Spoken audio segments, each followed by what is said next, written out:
Roland Martin's doing this every day. Oh, no punches! Thank you, Roland Martin.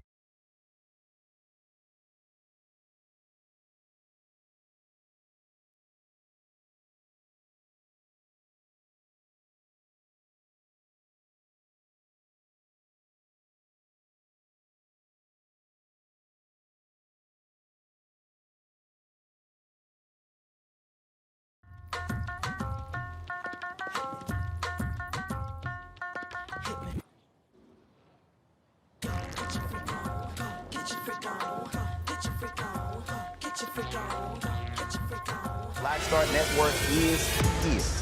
Oh, no punches! I'm real revolutionary right now. Support this man, Black Media. He makes sure that our stories are told. Thank you for being the voice of Black America, Roland. Stay black. I love y'all. All momentum we have now, we have to keep this going. The video looks phenomenal. See, there's a difference between Black Star Network and Black-owned media and something like CNN. You can't be Black-owned media and be scared. It's time to be smart. Bring your eyeballs home. You dig?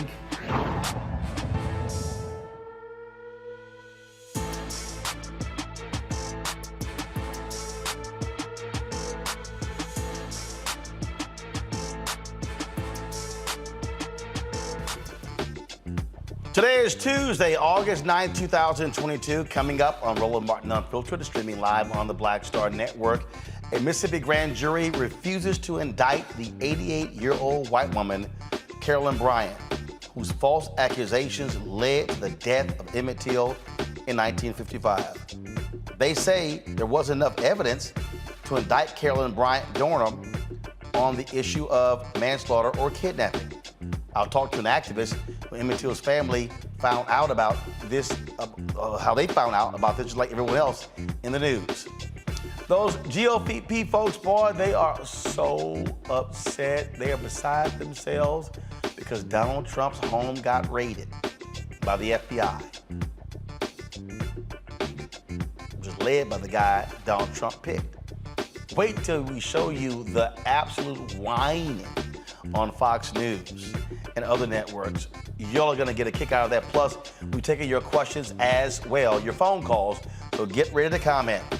A Georgia judge orders Rudy Giuliani to testify in person in front of the Fulton special grand jury. Yep.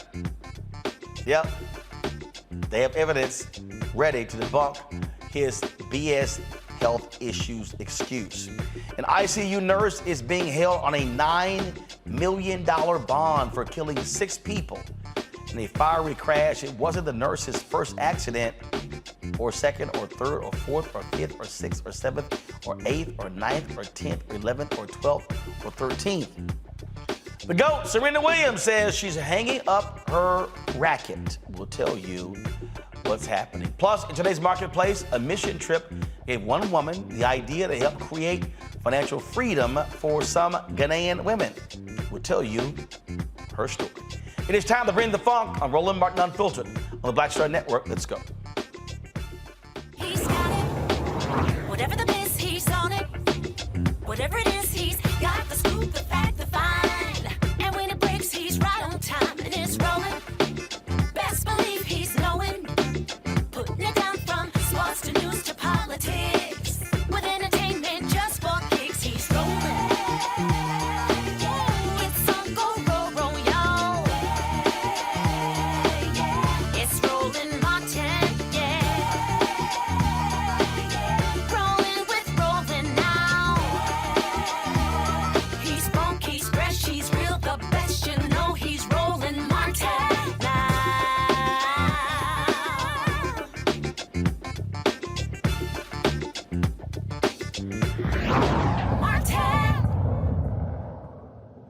A Mississippi grand jury has declined to indict the white woman whose accusations led to the infamous 1955 lynching of 14-year-old Emmett Till of Chicago. Within 7 hours of hearing testimony from investigators and witnesses, a LaFleur County, Mississippi grand jury found there was insufficient evidence to indict Carolyn Bryant Donham on charges of kidnapping and manslaughter. In June, a group searching the basement of the LaFleur County Courthouse discovered an unserved arrest warrant charging Donham, then husband Roy Bryant, and brother-in-law J.W. Milam in Till's 1955 abduction. The men were arrested and acquitted on murder charges, but Donham was never taken into custody. The men later confessed to the crime in a magazine interview, but weren't retried. Both have died. Joining me now is John C. Barnett, national civil rights activist. Glad to have you on the show. So the grand jury, we're looking at kidnapping and manslaughter. Why not perjury? Unbelievable. I was thinking about what I was going to talk to you about in reference to them just even entertaining the actual warrant. So I thought about 4 different books real quick. Number one, they found the warrant. Any black man that has a warrant in this country, trust me, you're going to get locked up. Trust me. I have thousands of members that have gotten locked up. Number two, Roland, the question is if they entertained it by having a jury, grand jury come together and make this decision. After the attorney general wanted to say, we're not going to do anything. The blood has always been on the DA's hand. The DA has the power. So it's funny that they made a decision, or she made a comment that she don't want to do anything, attorney general, which that's like, actually, we're trying to get in touch with the vice president, not the president. So when the district attorney finally has all this pressure coming from 2 sides, and I feel so sorry for him, because he's got to deal with, the right wing, but he also has to deal with his own black community. So if they entertain the warrant, then that gives me hope, and that should allow everyone to see that they should be able to execute the warrant, simply because they executed it. Simply because they are entertaining it. So in saying that, I think it's very heartening. It's very sad. It's a sad day in America because we literally see an injustice being broken. This is justice being broken, and surely we're not going to stop. I mean, what is the timing of this case? Number one, the movie's coming out, and I'm not big on entertainment in Hollywood. I rarely get to see movies. I work too hard for that. Number two, the fact that we're having a rally in Raleigh We found out where she was. She's in Kentucky. And yes, she may be a little out of it. She may be sick. But as I've told you before on this great show that I'm on, I'm so blessed to be on your show, is they locked up Bill Cosby and he was half blind. Surely they can lock her up as well. At least give the family some closure by locking her up. And then if they don't want to go forth with punishing her, so be it. But at least honor the warrant, because all they have to do is execute it and lock her up. So the whole world should be disappointed in the justice system. It's not working, especially with that grand jury that they put together in that august body that they have in Mississippi. Again, I'm looking at, the charges, kidnapping, manslaughter. But we know for a fact she lied. She lied. In Mississippi, is there a statute of limitations on perjury? I mean, no, it's not. And I think that's the sad thing about Mississippi. I mean, my memories of Mississippi is the gospel singer Marvin Wine and fly me down there to help out a pastor, and the second one is Mississippi burning. So those are my memories of Mississippi. I don't know much about Mississippi, but I do know they don't play fair. I do remember what Dr. King had to go through in Mississippi. So a lot of things have been changed. I tell people all the time, Mr. Martin, that Abraham Lincoln's friends was not jumping up and down when he freed the slave. Because of that, even Dr. King told Harry Belafonte, I believed I woke my people into a burning house. And so in saying that alone, you have to understand that it's just not a fair playing field that we're playing on. And so we have to be persistent. We have to continue to march upon Mississippi. This may be a march that may be our prayer is a million man march to Mississippi. We have to put pressure on Kentucky. We know where she's at now. At least we know where she's at. And thanks to your show and so many others, we now know where she's at. So in saying that, I think they're really feeling sorry for her, Mr. Martin, because they can't find out, because she's sick. She's in hospice. And I hate to say it, who gives a damn? They locked up all my cousins in South Carolina. They had warrants. So I think that this is our last chance, Mr. Martin, to give the family closure for her. This is our last chance. Because after she dies, that's it. There's no more. I mean, the two guys that killed him, look, they killed the young man, threw him in a river, and then put a generator wheel around his neck and let him float to the bottom of the river. I don't know what else we need to see. That's enough. And then for the mother to keep the coffin open for the whole world to see. So it just shows how, we still in America. And there ain't much changed.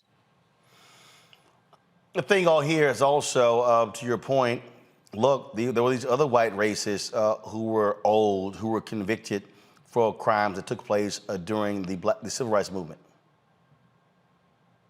I'm sorry, say that again? I said there were other old white racists who were convicted of their crimes. Byron Della Beckwith, he was old, that white racist. He went to prison for killing Medgar Evers. That's correct. Medgar Evers in particular, right there in Mississippi. I remember flying into Mississippi on a plane, and I was like, wow, they named the airport after Medgar Evers. What more visual do you need to see? That at least there was a little small form of justice. And I tell everybody, my quote is, any small form of justice is good justice. And so in saying that, I think that is sad. But I'm going to be honest with you, Mr. Martin, the blood cries out from the grave, what I was taught. And the blood is on the DA's hand because he has the power. You don't have to listen to anybody around him. All he got to say is execute. And to say that he didn't and he put that blood on the jury's hand is even more disheartening. So we're not going to stop. I'm going to be honest with you. When I fight expecting the worst. I always fight like that because it always makes me feel better inside. I expect things like this to happen. So I'm already planning plan B. We got a rally in Raleigh at Grace Amy Zion Church. There's a demonstration that's going to take place, unfortunately, outside of hospice. We're going to be going to Mississippi the 29th, I think the 30th, Dr. Shabazz. Shout out to Dr. Shabazz, Dr. Malik Shabazz, who told me about this case. I'll be in Raleigh this week. So we're not going to stop. You got to keep fighting. I remember this. I got to tell you this. I remember my uncle telling me that Muhammad Ali said he couldn't physically beat Joe Frazier. His jaw was broken in the 8th round, and he fought him up with to the 12th. He couldn't physically beat Joe Frazier, but he knew if he kept hitting Joe Frazier, he would eventually win. And so in saying that, we have to be persistent in our effort for civil rights. All they're doing is fine-tuning us as it relates to civil rights in the struggle. We're in the 5th step of civil rights, Mr. Martin. First one, Dr. King came up with this in 1957. Information gathering, right? Education, personal commitment. We were in negotiation stage. That's number 4. Number 5 is direct action. Direct action, America, if you're listening to Mr. Martin's show, direct action is 30,000 of us, including myself, going to June 6th, stopping 6 black boys from going to prison for a school fight. Listen to me, it's our school fight. And because of 31,000 people in the city of Jena that only hold 2,500, we changed the course of history, changed that court system because they said, the judge said, we're going to give them probation. But if it had not been highlighted by Michael Basin and my mentor, Al Sharpton, guess what would have happened? Nothing. Them boys would have been in prison. And look at God. God made one of those 6 boys a lawyer, and he went to school in California. So we have to be persistent, even if we have to go to the direct action. Direct action got Rosa Parks justice, because after she was refused her seat on the bus, a year later, Dr. King allowed everybody to sit on the bus, including your cousins and my cousin. So we have to be persistent, and we're in the 5th step of civil rights. And the 6th is reconciliation. Carolyn Donham, she know not what she do. Jesus said that up to the disciples. I mean, they said it when Jesus died. You know, he said to them, they know not what they do. How powerful is that?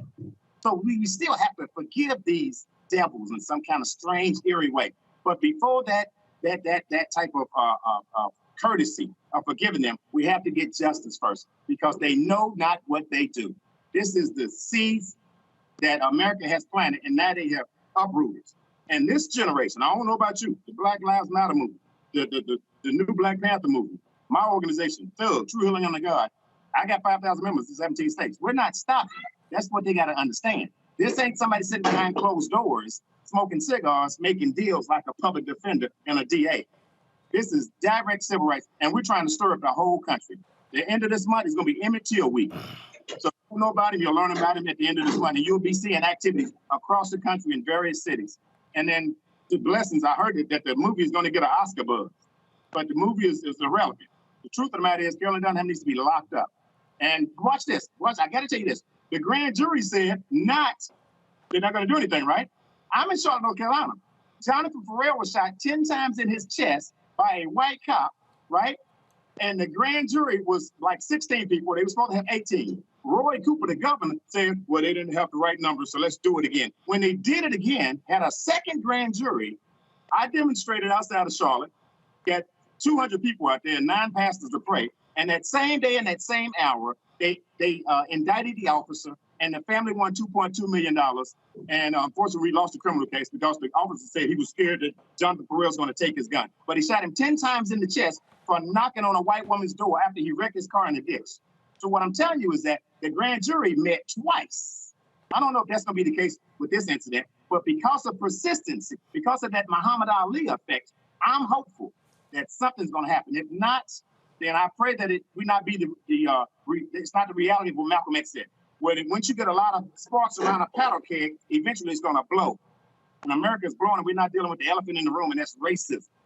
Kanye was right. I hate to say it. Kanye was right. Racism still exists, and it exists in Mississippi. Well, sir, I certainly appreciate the work you're doing. Thank you so very much, and continue to apply the much-needed pressure in this case here. John Barrett, we appreciate it. Thanks a lot. Thank you. Appreciate it. All right, bringing my panel here, Mustafa Santiago Ali, former senior advisor for Environmental Justice EPA, Teresa Lundy, principal founder of T-Mail Communications. I'll be joined later by Demario Solomon Simmons, civil rights attorney, founder of Justice for Greenwood. This right here, Mustafa, the family does deserve justice. And the bottom line is this here, Carolyn Bryant is still alive. She lied. She lied under oath, period. And so she should pay the price. Her lies led to the death of Emmett Till, the brutal death of Emmett Till. Yeah, you know that old quote that says the dead cannot cry out for justice. It is the responsibility of the living to do so for them. We have to make sure that we continue to push and hold this lady accountable for her actions, because her actions took the life of Emmett Till in Drew, Mississippi in 1955 when he was 14 years old. And most folks have forgotten the brutality that he faced, and the lynching that was a part of his death. And she is culpable in the loss of life that happened of a young boy who did nothing wrong, but yet because of the times that folks were living in, they saw that his life didn't matter and that the law didn't matter, because they knew that the law was not going to indict them for the killing of this young brother. So yes, since she is the remaining person who is alive, she has to bear some responsibility for the loss and the life of Emmett Till. Teresa. Yeah, I agree. I mean, what is the message we're actually sending? That we're not going to prosecute because you're a certain age? No, I think that's the wrong message. I think, we're going in the wrong direction if we are talking about forward thinking and also justice in America. So part of justice is making sure that those who, again, are, lying under oath, that are not following the law, they are held accountable. We tell, young people that you need to be held accountable for your actions. And we tell those, who committed a crime that you need to be held for your actions. And yet someone that needs to be held is not being held. And then I think, kind of took me back from the guest we had. And he's saying, listen, that, even the prosecutor didn't want to even make that decision. And again, it's again, the accountability across all levels of government. But we have to, really understand that the role and position, of those in leadership is to make sure that we are following the law of the land. Indeed. All right, folks. Speaking of following the law of the land, coming up next, we'll talk about Donald Trump. Why are all of these conservatives so angry and upset? Because the law applies to his sorry ass. Y'all, they're like mad. In the words applies, they big mad. We're going to show you some of the responses from these folks. We come back on Roland Martin Unfiltered. Also, we've been taking your phone calls. You get a chance to weigh in on the big news of the FBI raiding the Mar-A-Lago residence there. Give us a call, folks, 202-890-1199, 202-890-1199. Cannot wait to get your thoughts on this raid. And boy, they are salty. We'll show you some of the reaction next, right here on the Black Star Network. When we invest in ourselves, our glow, our vision, our vibe, we all shine. Together, we are Black beyond measure. On the next Get Wealthy with me, Deborah Owens, America's Wealth Coach, you see the headlines. All frightening, right? Interest rates are going up. The recession is on the way. The stock market is up and down. But you know what they say. Scared money, don't make money.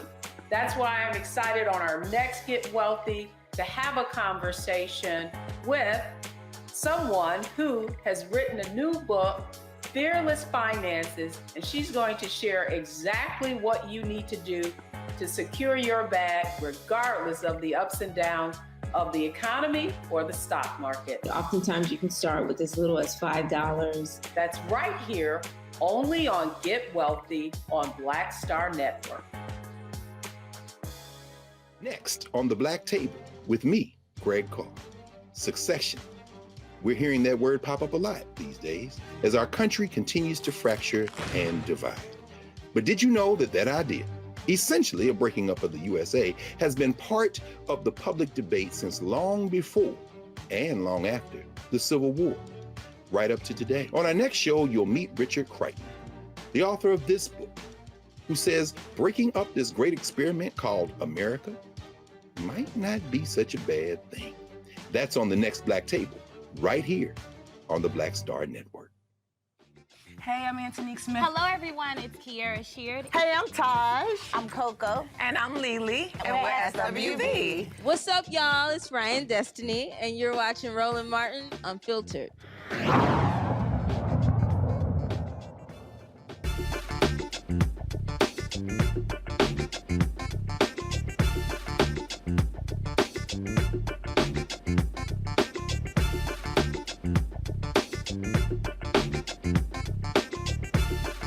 Get it.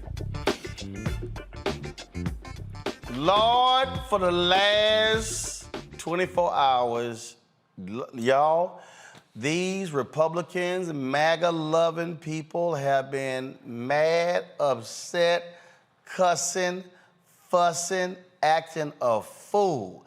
Now, I thought they all believed in law and order. Oh, but not when it comes to the great white hope. Lord, no. When it comes to the great white hope, Donald Trump. You can't hold him accountable. You can't do it at all. Now, multiple news outlets have confirmed that the FBI raided Mar-a-Lago searching for documents related to the National Archives, classified documents that Donald Trump was not supposed to remove from the White House. Since that, oh, there have been threats. Lord, Kevin McCarthy, he's threatened AG Merrick Garland. If we take control of the House, there will be investigations. You go, oh, fuck, they're like, oh my God, they're like, oh, going, oh, Lisa Farah, y'all handed Trump the election in 2024. You're gonna give him the election. Eric Erickson, this could have been handled better. Y'all didn't have to do this to him. Y'all, I don't understand. The FBI do this shit every day. Non-rich white people, FBI raids cribs every day. Oh, but he's above the law. This could have been, do y'all understand what it would take? Do y'all understand? Okay, if that was DeMario, Mustafa, or Teresa, y'all, we way down here. We ain't even. Do y'all know what it will require for it to rise to the level of the AG to say, go ahead and make a move? You have to go to a federal judge. Y'all, I can't even tell y'all the nonsensical stuff that I've heard. So the folks at Mediaite have done us a great favor. They have put together a greatest hits. If y'all want to see white tears, here you go. The FBI is corrupt. You used our flag as toilet paper. This is going to absolutely enrage the country. It almost feels like a preemptive coup. This is the worst attack on this republic in modern history. Every single person involved in this needs to be fired immediately. They say banana republic. I think it's an understatement because it really feels like we are there and beyond. This is meant to prevent Donald Trump from being able to run again. And then when the left starts whining in the media, fire 100 more the next day. To dismantle the FBI. And can't be this nice guy routine where we're just, oh, let's be friends. Do not even let them breathe. Everyone has to go. This is the Rubicon being crossed. But the real target of this investigation isn't Trump. The real target of this investigation is you. You do not live in a constitutional republic anymore. To defund the FBI. This is something we've never seen before. This is something that is outrageous. This is some third world bullshit right here. The guy right now is the Gestapo. The FBI is the Gestapo. The rank corruption of the D.C. establishment. And the usage of the FBI in this way is really the nail in the coffin for so many Americans. This is very scary. There's a trend. Never before used statutes used in a fashion to go after who? Political enemies. We don't live in Cuba. We don't live under Kim Jong-un. This is the deep state's revenge.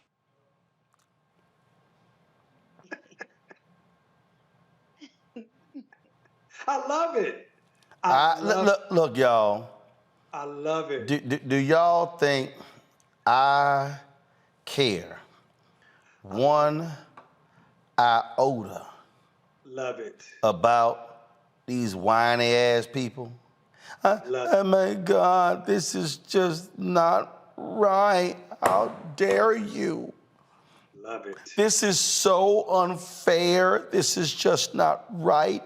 It's not just.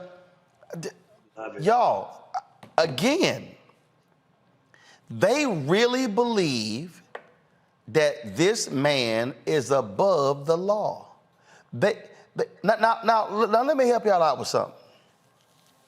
Donald Trump said this is just unjust.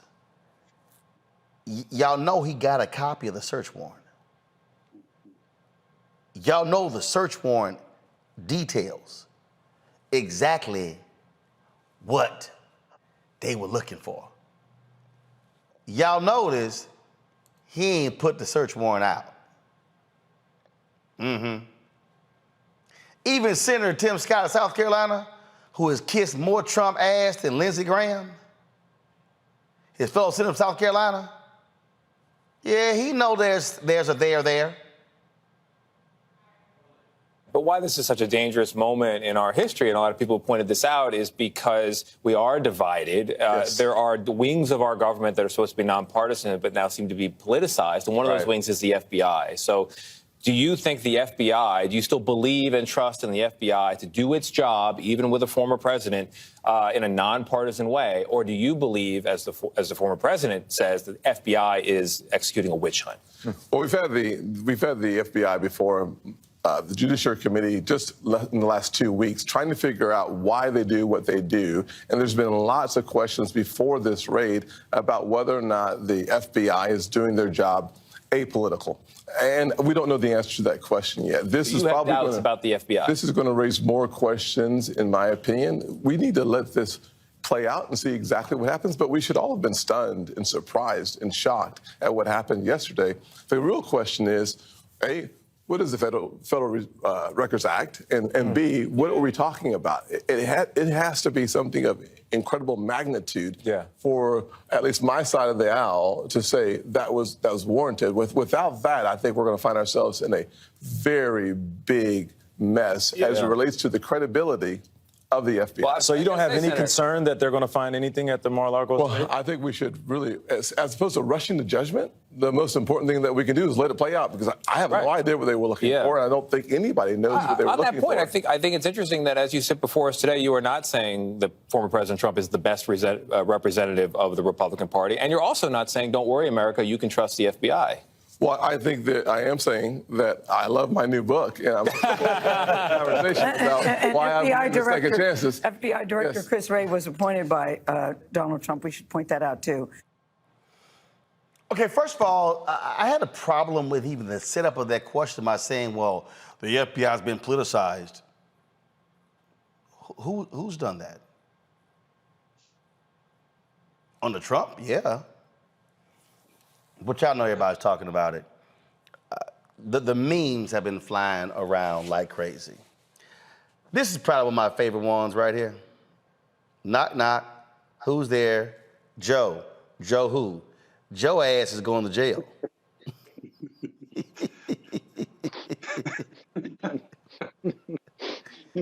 That's probably one of my favorite ones. I posted that one on Instagram, and that got a whole response there. DeMario, these people really are cracking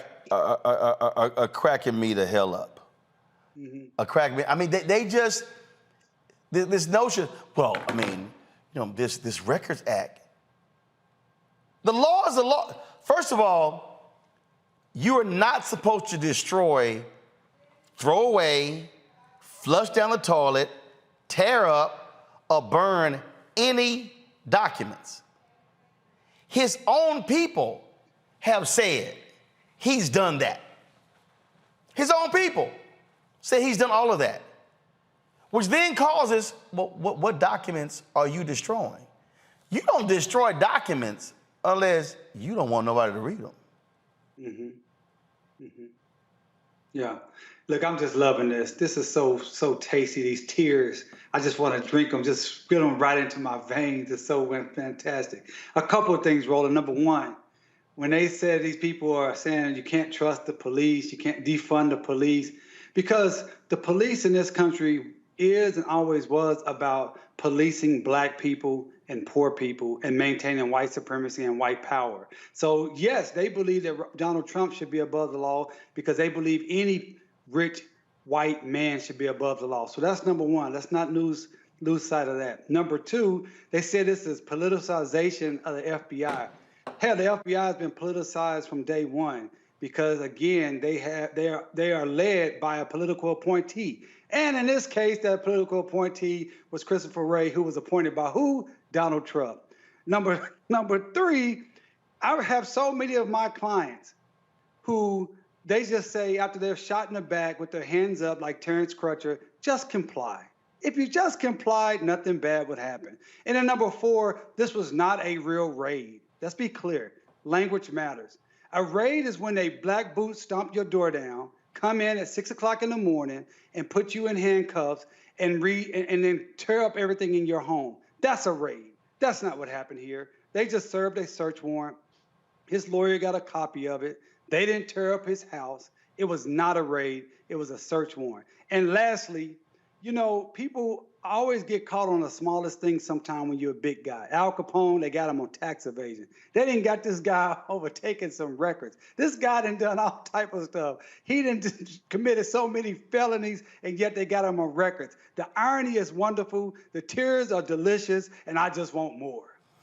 I really do I sit here, Teresa, and I look at this reaction, and they're just, oh my God. I mean, they are literally going nuts. But to Damaro's point, they always saying to black folks, comply. Just comply. But this is the same party that's rejected subpoenas. You don't have any authority. I'm invoking executive privilege. Fool, you didn't even work for the man when the stuff went down. I mean, they will flaunt the law when they want to. That's why I think it's lovely what's going down.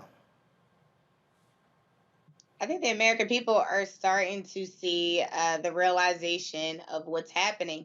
And, you know, honestly, I was, you know, watching these same clips as you. And over the weekend, it has been nothing but a slew fest of incorrigible, untasteful reactions from, you know, these political and commentators. And it's just been hard to watch, really. I mean, yes, it's comical, but it's been hard to watch because it's like you're going against everything that you said in the beginning you weren't going to go against.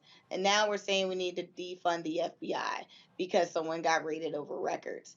But again, I think everyone's doing, you know, their job in the Justice Department. And I do agree with, you know, Tim Scott that we definitely need to see how this plays out. I think we already know how it's going to play out.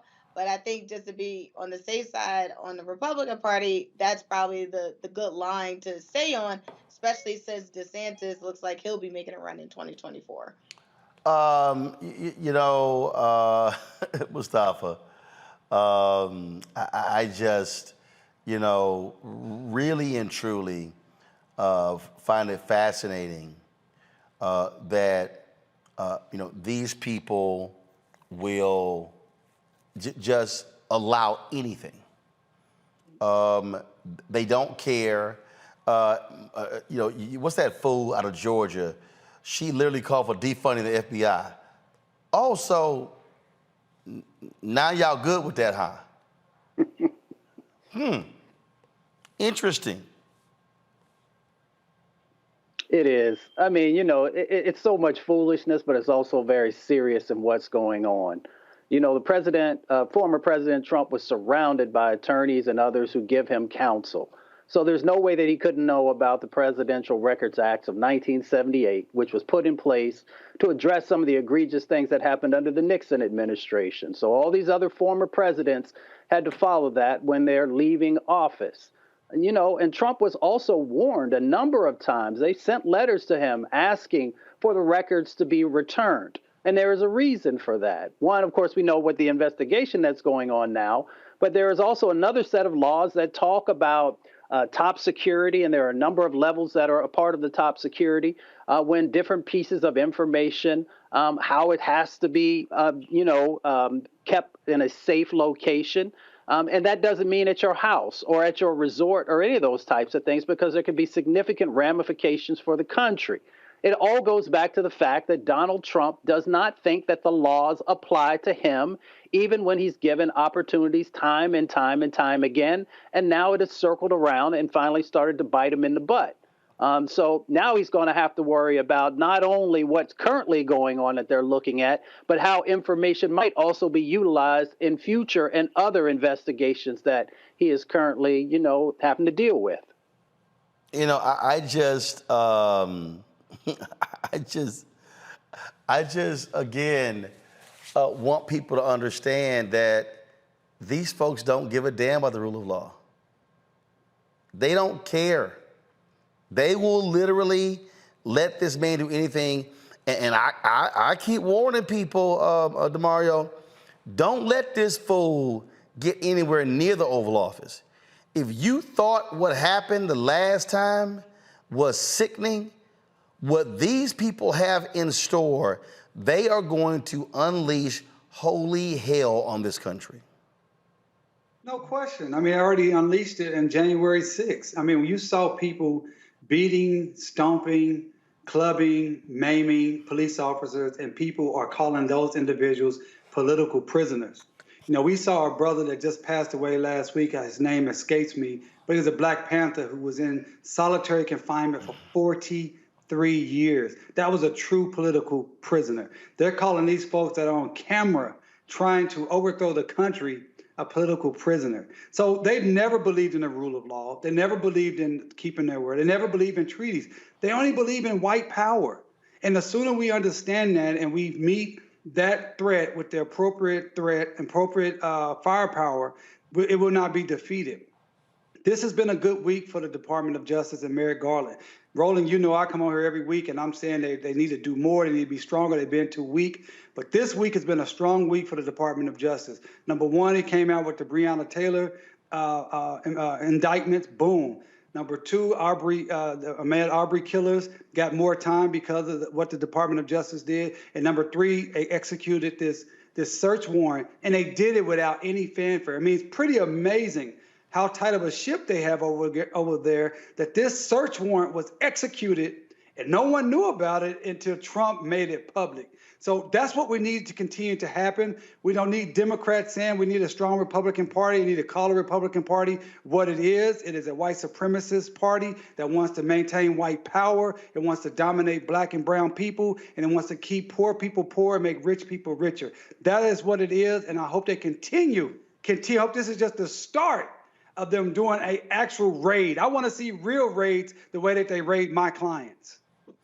Teresa, the lawyer for Trump, said federal agents took about a dozen boxes, and apparently Florida magistrate Judge Bruce Reinhart signed off on the warrant, allowed them to search it.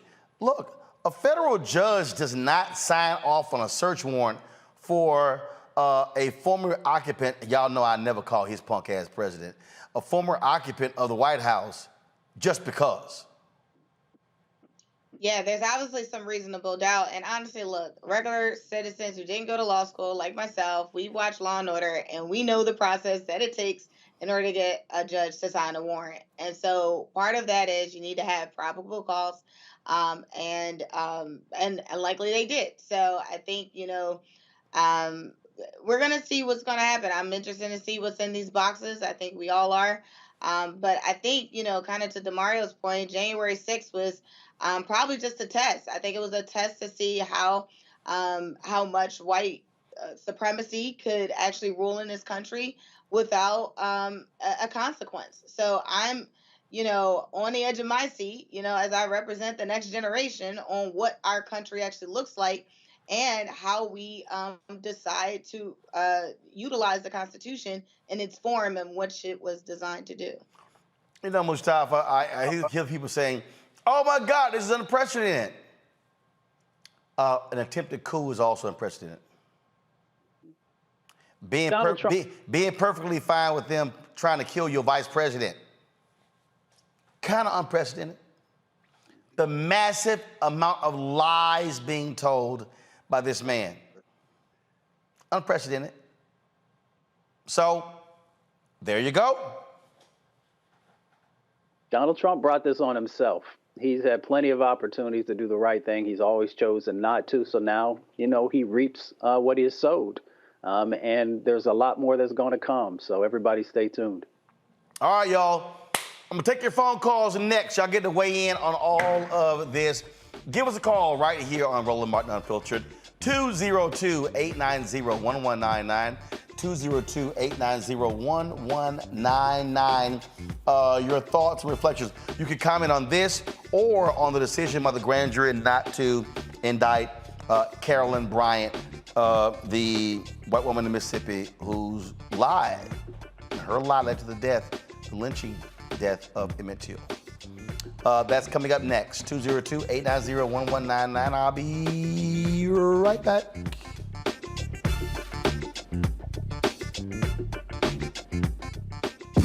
When we invest in ourselves, we're investing in what's next for all of us.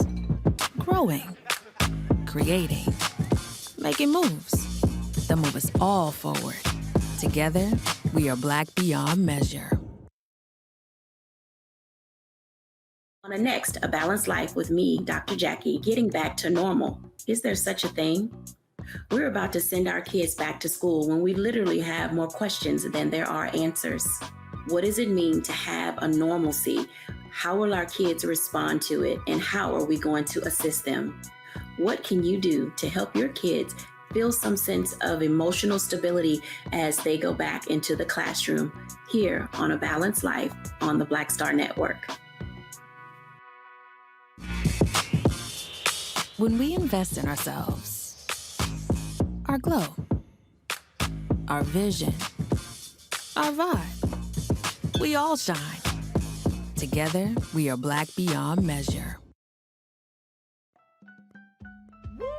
We're all impacted by the culture, whether we know it or not. From politics to music and entertainment, it's a huge part of our lives, and we're going to talk about it every day right here on The Culture with me, Faraji Muhammad, only on the Black Star Network.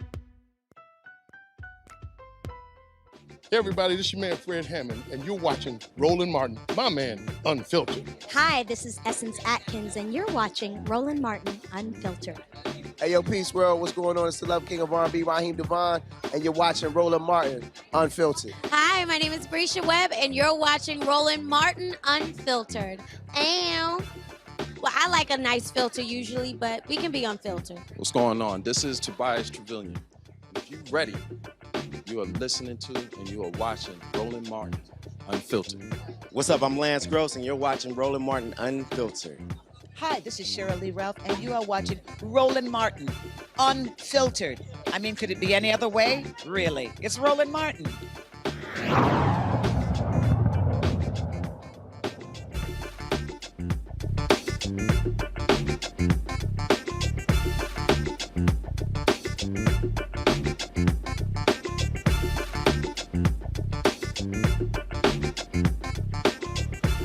All right, fam, y'all get to weigh in on the raid, the search warrants, whatever you want to call it, Donald Trump. I mean, the nice, easy going. I mean, yeah, it ain't like they rolled up with guns in, paramilitary outfits and all that sort of nonsense. That ain't quite happening. All right, let's go to the phone calls and see. Robert, you're first. Robert, you're first. Robert, what's up? Yes, sir. All right. So first of all, I want to say thank you, Roland. I love your show. Your show is super awesome. I've gotten my family watching it. I just wanted to say I'm just really glad that, justice is being served where he is getting investigated. But let's be realistic. If it wasn't for the fact that Black people got out and voted, we wouldn't have the Justice Department, Merrick Garland, being able to open up this investigation. Sustained. Go ahead. So I'm just saying, also as well, too, to the Republican Party, let's be realistic. They only cater to people that look like Mitch McConnell. That's just straight up facts. They don't give a rat's behind about people that look like me. And that's just straight up facts. And I think that Black people, we need to get out there and vote. If we vote our numbers, we can change the game. And that's what we need to do. So again, and also one more thing I have to say, Tim Scott's book is not worth the toilet paper I wipe my ass with, and I would never buy that, period. So I just want to throw that out there. All right, Robert, I appreciate it. Hey, Teresa, he's right.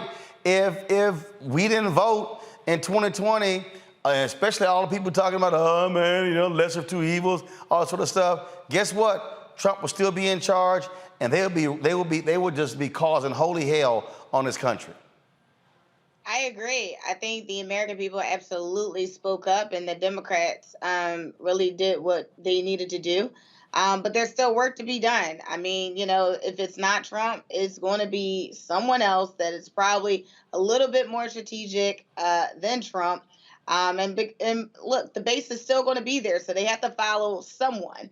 And it's just about what is that leadership saying if they do get into the White House. All right, great point there. Let's go to Franklin, west side of Chicago. Franklin, you're on Roland Martin Unfiltered on the Black Star Network. What's up? You, my brother. Well, first of all, I love you, bro. I deal with Robert, everything Robert said, and Franklin is my son name. They misunderstood my, I guess, my accent. Right. I'm Frank. Frank? All right, Frank, what's up? My brother, I first got to say, Brother Roland, you had me laughing so hard with your joy for dancing yesterday. Remember that movie with Bruce Willis when they took that terrorist down? He started doing that jig, the movie with Damon Wayans and Halle Berry. But Roland Donald, I got started dancing too. Donald Trump, okay? He immediately started tweeting and what's going on in right-wing media. You call the right on the button, they'll lose their mind. But Roland, I see that this is dog whistle to his base. And I wish they do. I wish they do act a fool. Believe you me, law enforcement is going to be ready for him this time. And let me hop off right quick before I do. I'm going to say, Emmett Till, Roland, can we go after her federally? Okay, because you see what happened in Kentucky with Breonna, right? And they didn't get the indictment on them. But the DOJ came back and said, no, we got a real grand jury. Now we coming to get y'all. I think they can do the same thing with her right here. But even if we don't get her rolling in public, she should never have a moment's peace. I wouldn't be surprised if people are writing, spray painting liar on her front door, liar on her car. Keep her on social media. This is what a murdering liar looks like. She shouldn't get a moment's peace. Thank you, Roland Martin. We love all your panels. I'll hop off right here now so someone else can talk. Yo, Westside Chicago, Frank, signing off. Yo, Frank, I certainly appreciate it, man. Thank you so very much. Daniel, you're on Roland Martin Unfiltered on the Black Star Network. Daniel, what's up? Hello. Can you hear me? Yes, I can. All right. How are you doing? Great. What's your comment? So I had the courage to lose a few brain cells last night watching Fox News, and they are on major copium. Major copium. Yeah, they're a little upset, but you know what? They'll get over it. I'm sure they're gonna need. Yeah. I'm sure they need some antidepressants being prescribed over there. Yeah. And as for Carolyn Bryant, this is a huge miscarriage of justice, in my opinion. Okay. All right. Also, my last name is spelled with an E. All right. Well, appreciate it, Doc. Thanks for calling. Thank you very much. I'm going to go to Allison. Allison from New Jersey. What's up, Allison? Allison, how you doing? Hi, Uncle Roro. Can you hear me? Yep, I got you. All right. First of all, I just want to talk about the fact that my mom always told me when she was 97 years old. I lost her. Anyway, she said, always remember that the glass is always half full, not half empty. So the young lady that was on before said she wasn't going to celebrate the milestone. I'm going to celebrate and dance to every milestone that Black people get. And as far as Donald Trump, the orange man, he got exactly what he deserved, and I hope he gets more. All right, Allison, I agree 100%. Thank you so very much.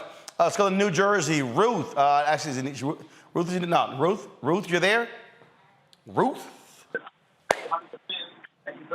Hey, Ruth, you there? Ruth, do me a favor. Ruth, turn your audio down. Hello. Ruth, do me a favor. Turn your audio down because you're getting the delay. You're live. Go ahead. What's your comment? Hello. Yes, Ruth, you're on the air. What's your comment? Oh, this is Iris. Hi, Iris? Roland. So, yes, Okay. I got three things. First, the letter. So the letter should be offensive to anybody who claims to be an American by calling this now a shithole country. Let's start there. Then at the bottom, he's going to say corruption. In my opinion, that letter is the code, for them insurrectionists. Like, okay, y'all, get them. Mm-hmm. Secondly, to DeMario's point about the least likely offense, let us start with Ivanka. Why she just killed over? In my opinion, he had something to do. Well, with actually, she fell down some stairs. So you mean? Yeah, Ivana. she could have been pushed down. No, Ivana. Ivanka is the daughter. Ivana was the mother. Oh, Ivana. Okay, I'm sorry. And then thirdly, why wasn't he home? He was not home, right? When He doesn't, occurred. according to sources, he doesn't spend time there in the summer. So remember, that's a club. So, and he's got homes in other places. So I saw one story where they said he doesn't normally spend time there during the summer. And most of those folks don't spend time in Florida in the summer. They spend time in Florida in the winter. That would have made that so gratifying if he'd have been there and suffered like most people do. But anyway, I thank you. I appreciate it. Thanks a bunch. Mustafa, there's also this story here. Pennsylvania Congressman Scott Perry is upset because a day after they hit Mar-a-Lago, they seized his cell phone. He, of course, was involved in this is a Fox News story. He was involved, of course, in, that's right, that's him right there, in those fake electors in Pennsylvania. And I'm gonna tell you right now, what we're seeing here, the January 6th hearings is what's escalating all of these things because more people are coming out and now testifying and they're getting more information. And I say, keep it coming.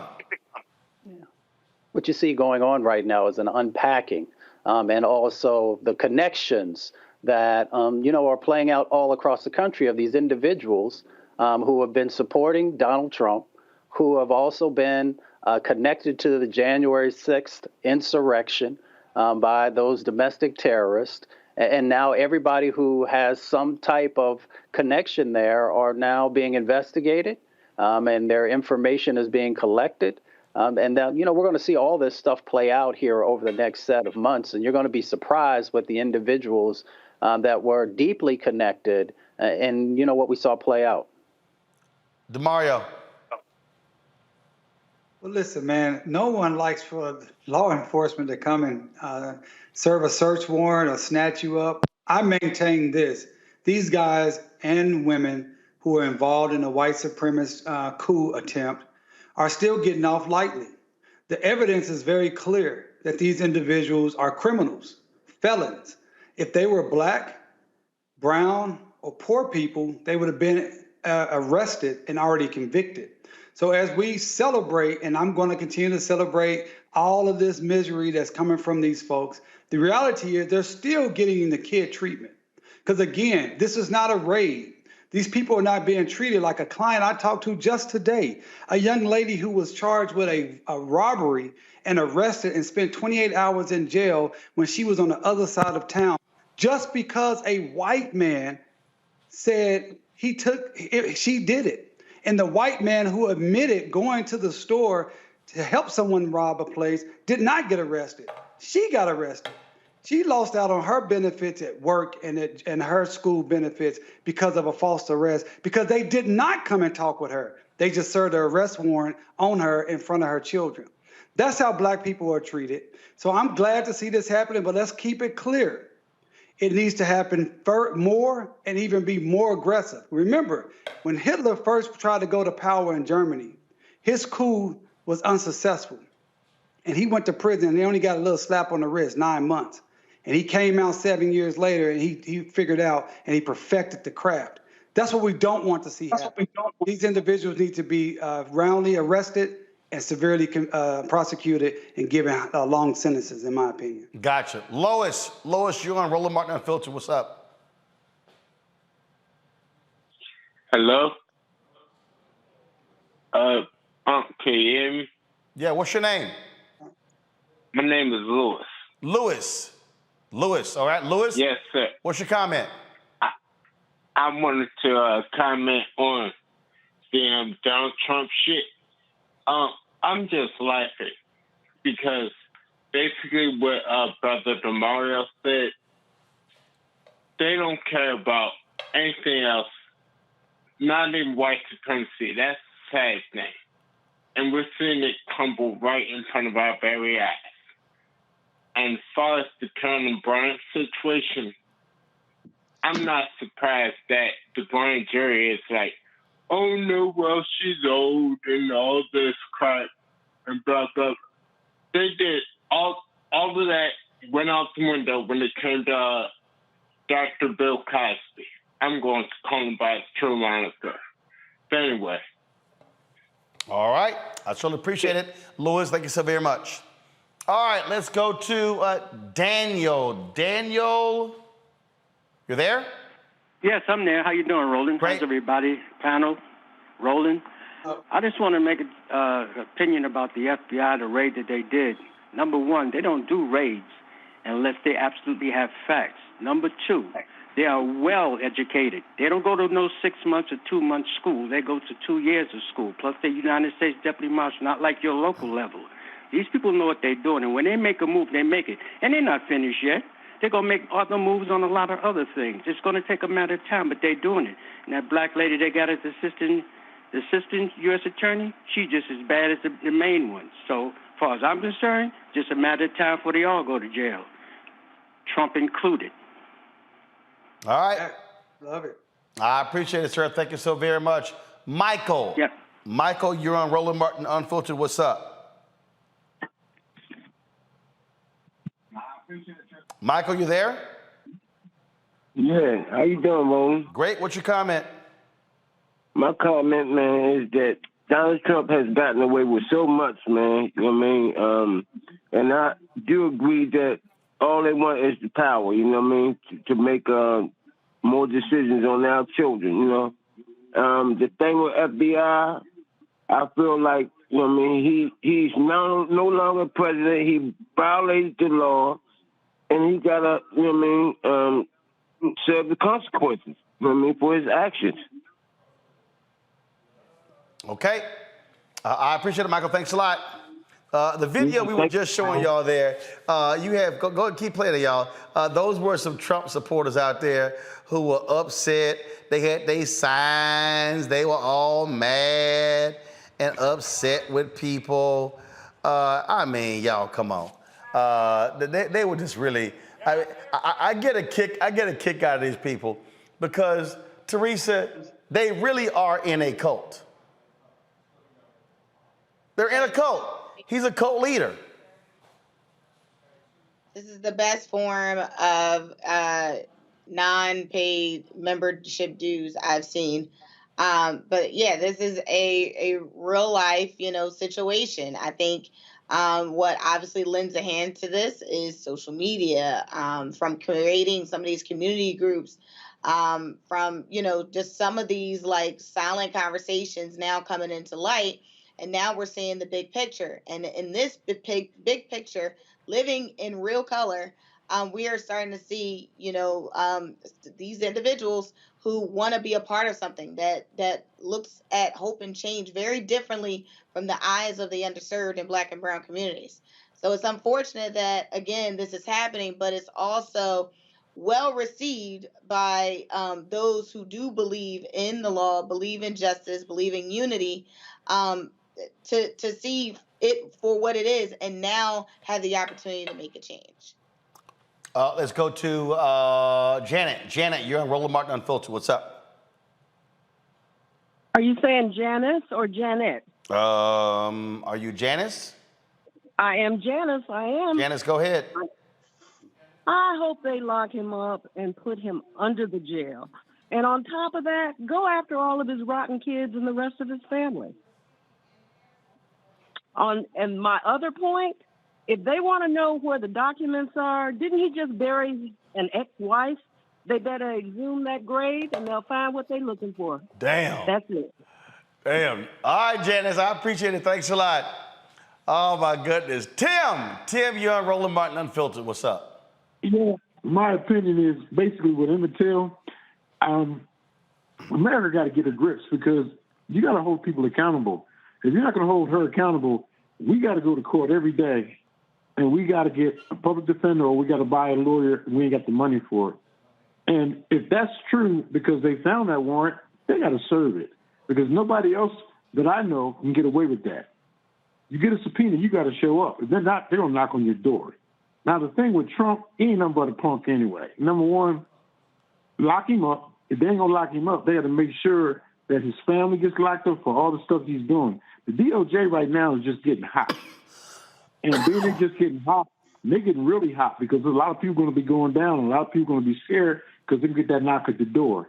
And when you get the knock at the door, American people got to realize this is some true stuff. If they don't hold this guy accountable for what he's doing, why are you holding all Americans accountable for what we do? For the little things we do. And they make it to the point where it's big, and we going to jail for something that's small and really don't matter. So that's my opinion. I agree. I like your show. I watch on a regular basis. Your panel's great. I get all the information I need. I don't even watch some other knuckleheads because I laugh because they ain't talking about nothing serious. But I appreciate your show. Appreciate your panel. And keep rocking it out. I appreciate it, sir. Thanks a lot. Roland, can I say something? Yeah, go ahead. Carolyn Bryant situation. I would like to see the DOJ. Right now, the DOJ has a special department that still to this day are prosecuting known or suspected Nazis. Now, I don't care if you're 105 years old, they will find you and they will prosecute you and send you out this country. I think the DOJ needs to have a similar type department for people like Carolyn Bryant, those who white supremacists from the 40s, 50s, 60s who were with impunity killing and getting black people killed like Emmett Till. This lady needs to be arrested and she should be prosecuted to the highest level possible. I don't care if she's 89 with cancer on a respirator. She needs to be held accountable for getting Emmett Till not just killed, but brutalized, tortured, and completely just destroyed as a person, as a body. That was all because of her lie. She needs to be held accountable. Well, but here's the problem with that. As you see right here, December 6, 2021, the federal officials closed cold case reinvestigation of murder of Emmett Till. Case was closed. Guess what? They can reopen it. If enough of our people and enough people continue to make an issue about this, contact the Department of Justice, contact our federal elected officials and say we want to see this reopened up. There was a arrest warrant there. This can continue to be pushed. We must not allow this to go unaccounted for. There's an Emmett Till movie coming out. I have somewhat of a mixed feeling about a movie when we have the responsible party still walking around free. She needs to be held accountable, point blank. Folks, I told y'all the whining and complaining. So Jesse B. Waters, this fool on Fox News, y'all, he's taking the arrest of Trump personally. If y'all want some comedy, here you go. I've never seen the base more angry. I'm angry. I feel violated. The whole country feels violated. It's disgusting. They've declared war on us, and now it's game on. Imagine you're Eric Trump and you're Mar-a-Lago. That's your home. Your mother has just died 2 weeks ago, and they're sending FBI agents with weapons into your house, violating your privacy like that. It's unbelievable. Over the Presidential Records Act, Greg, that's like a librarian sending armed agents into your house. The Presidential Records Act. First of all, we can't even trust that this warrant wasn't corrupt. I mean, they cooked up a fake warrant last time when they spied on the Trump campaign. They doctored evidence. They forged documents to get it. How do we know they're not planning evidence right now? They plan evidence with Crooked and the CIA and the FBI already. And you can't trust this judge. They said, oh, a judge must have signed off on it. The judge is an Obama donor. The judge defended Jeffrey Epstein's team. You can't trust this guy. So they go in, they'll probably do a fishing expedition. God knows what they're going to find or plant or fake, but is also trying to freeze the Trump base. You know, you're going to vote for this guy. You know, he could be indicted soon. It's telling the Republican donors, hey, don't donate to this guy. Republican corporate guys, don't donate to this guy. He's toxic. I'm going to go near him. That's what's going on. It's intimidation. It's bullying. Look at this thing he did. He was cooperating. So he's about almost 9 months of cooperation. He's already handed over about 15 boxes. As Janine said, she's right. He could have declassified this before he left the White House. So they get in, they bring teams in already. They're showing them where his stuff is. They're showing them where they keep it. The team says, all right, keep it secure, keep it locked up. Trump's lawyers were. Trump even stopped in and swung by and said hello. Next thing you know, they send 30 men with a safe cracker. What the hell are they doing? And they told the Trump lawyers, don't look at what we're doing. Don't record what they're doing. That's not by the book. No. And if you look at what Hillary's done, I mean, she's acid washed 30,000 emails under subpoena. Hillary's own lawyers smashed iPhones with hammers. And Comey comes out and he says, yes, they had over 100 classified documents in her possession in Chappaqua. And yes, they did break the law, but no prosecutor would ever touch it. And then Sandy Burglar goes into the National Archives and sticks all kinds of classified documents down his pants. They didn't raid his home.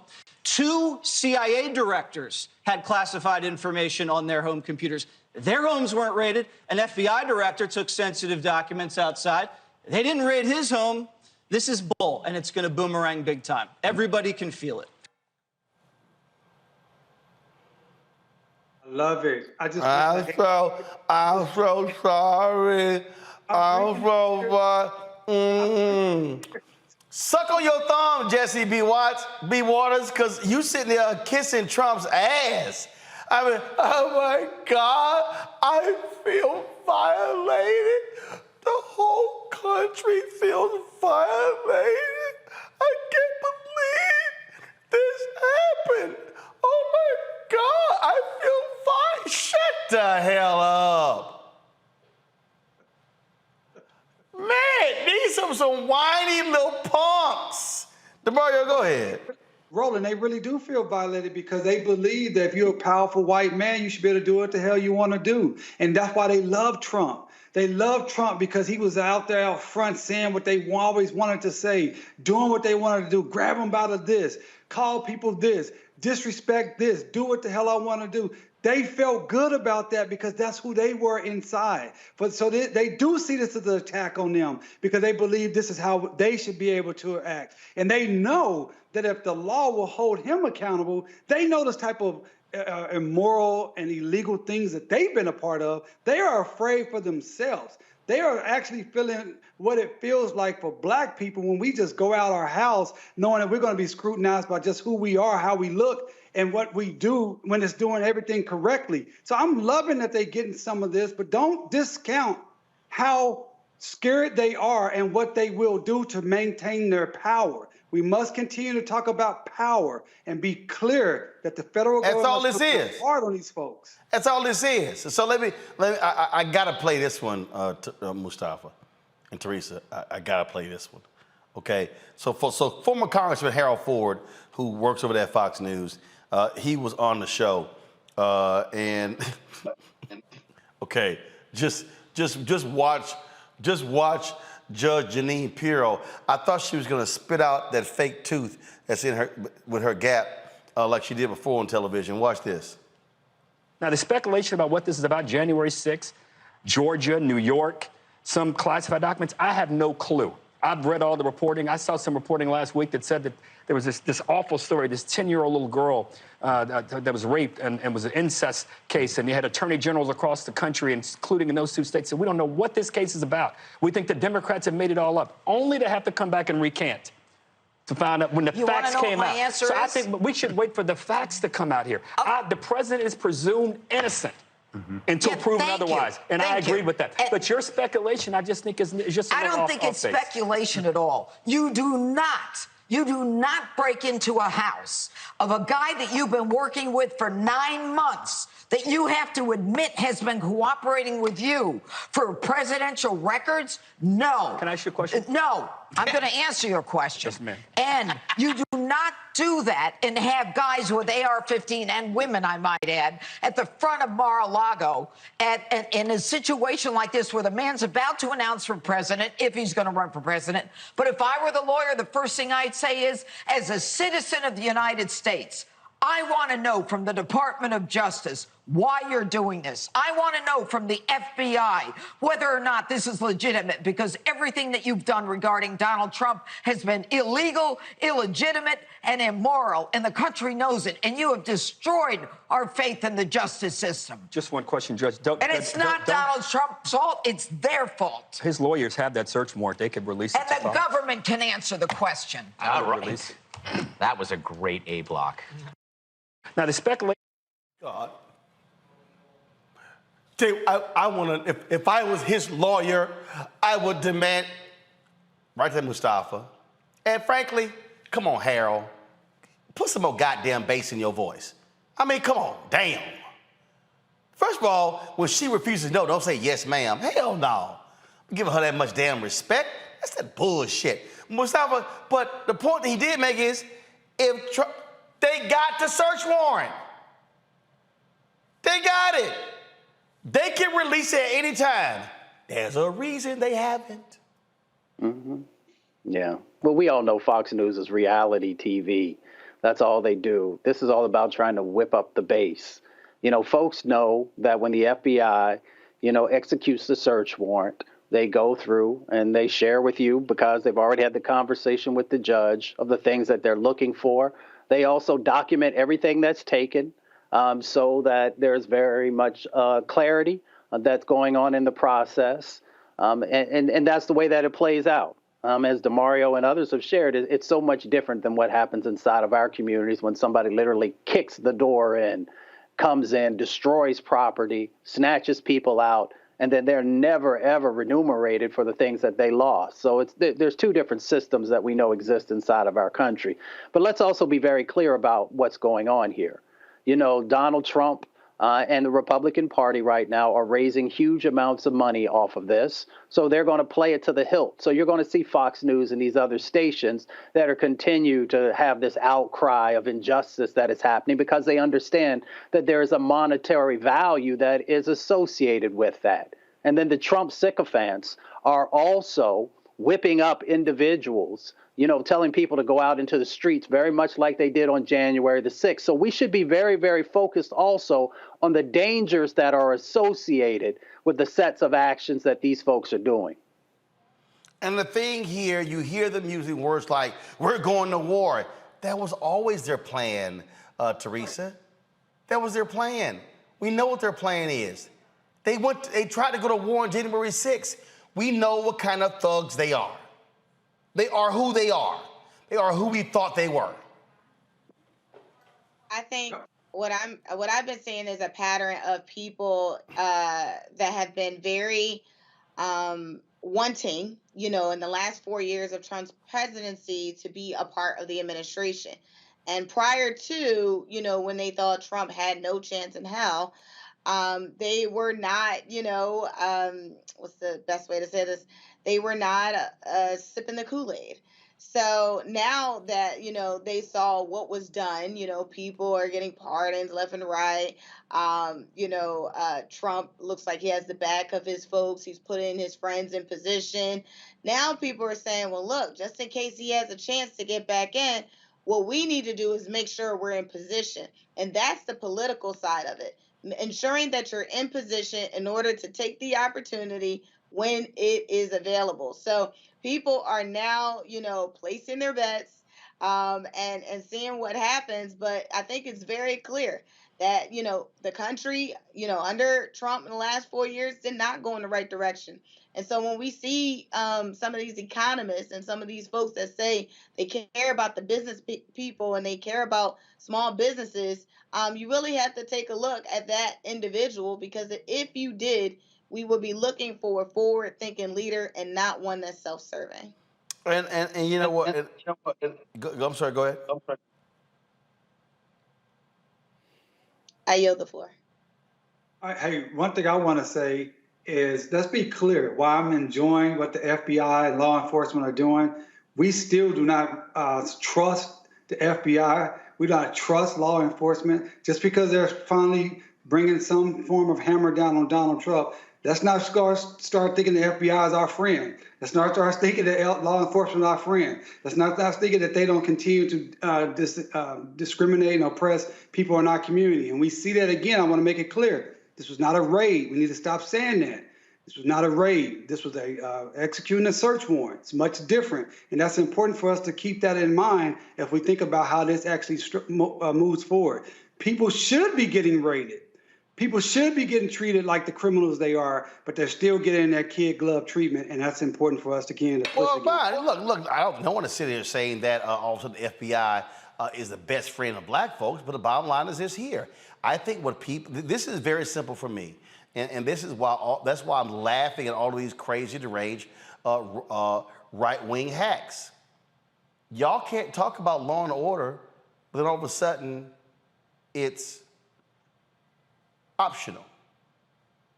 See, they love saying comply, they love saying follow the rules, they love saying, okay, if you did nothing wrong, comply with the search warrant. That's right. And the other deal is this here. If he broke the law, don't go, oh my God, that's like a library card. No. If he had classified documents, they're classified for a reason. Right. And then, he could have declassified them before he left, but he didn't. Right. But he didn't. So it just amazes me how, yesterday, we showed the video of a black man in Mississippi getting beaten because he was arrested for going 35 in a 30. 35, he was going 5 miles over the speed limit. Handcuffed, thrown to the ground, arrested for going 35 miles an hour in a 30 mile an hour zone. And these fools are losing their mind because the FBI executed a search warrant at Mar-A-Lago. But the fact of the matter, these same people, Pirro, Jesse B. Waters, Sean Hannity, Laura Ingraham, the entire Fox News network, right-wing media, conservative radio hosts, they all made excuses.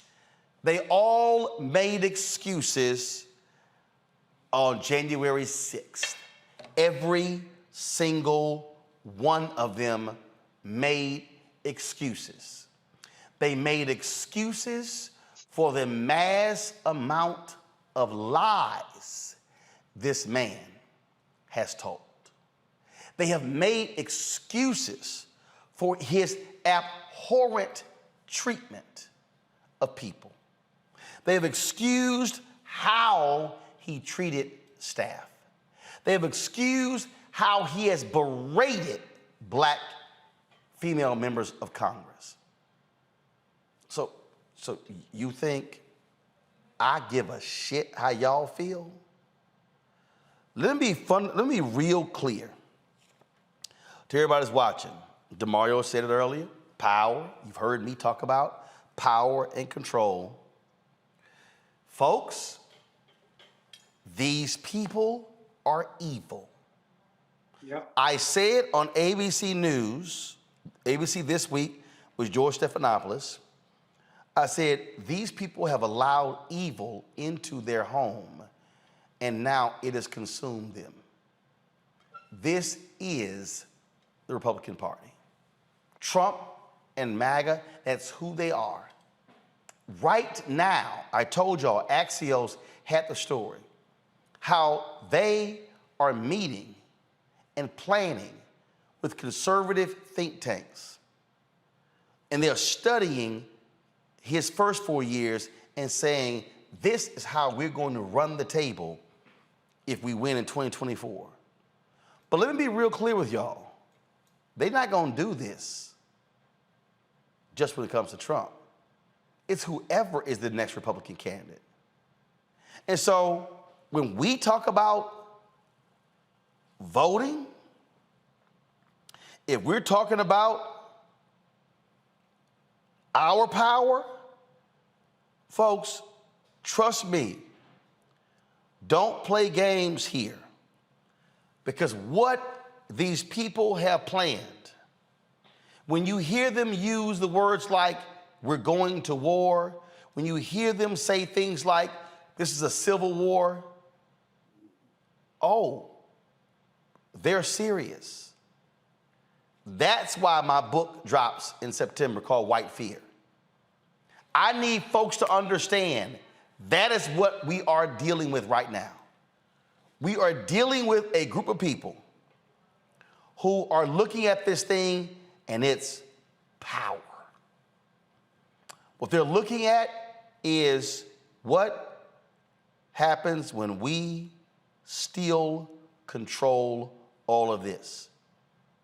What they are looking to do is to execute an agenda that has nothing to do with any of us.